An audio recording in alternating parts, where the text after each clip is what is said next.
Hello family, আজ আমি তোমাদের সঙ্গে শেয়ার করব মাশরুমের একটি সুন্দর রেসিপি।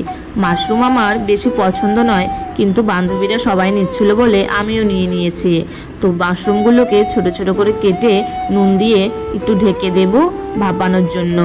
তারপর কড়াইতে দেখো পেঁয়াজ কুচি আর টমেটো কুচি দিয়ে দেব। এরপর ছোট ছোট টুকরো করে কেটে রেখেছিলাম আলুর টুকরো, সেগুলোকেও এখানে দিয়ে ভালো করে ভেজে নিব। মাশরুম কেন যায় না খেতে নিলে মন থেকে যে একটা তৃপ্তি, সেটা আসেই না। সেটা আমি বা অন্য কেউ যেই রান্না করে দিক না কেন, যতই ভালো হোক না কেন, তারপরও আমি এখানে আদা রসুন পেঁয়াজ আর কাঁচা লঙ্কা পেস্ট করে রেখেছিলাম, সেটা এখন দিয়ে দিলাম। তোমাদের আলাদা করে আর দেখালাম না, কারণ পেস্টগুলো আমি একবারেই করেছিলাম একসঙ্গে। তারপর মশলাটাকে ভালো করে একটু কষিয়ে নিয়ে এখন দিয়ে দিব হচ্ছে জিরের গুঁড়ো, তারপর কাশ্মীরি লঙ্কার গুঁড়ো আর হলুদ গুঁড়ো।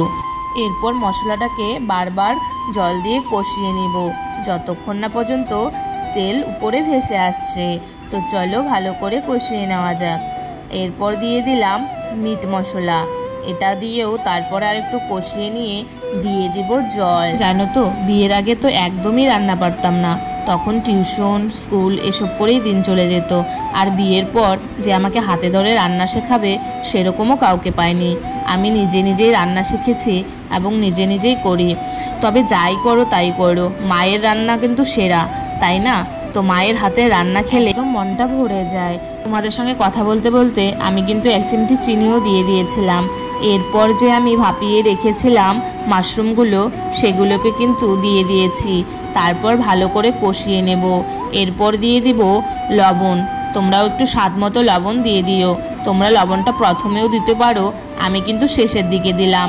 ঢাকনা দিয়ে দিয়েছিলাম আর মাঝে মাঝে ঢাকনা খুলে একটু নাড়িয়ে নিয়েছিলাম।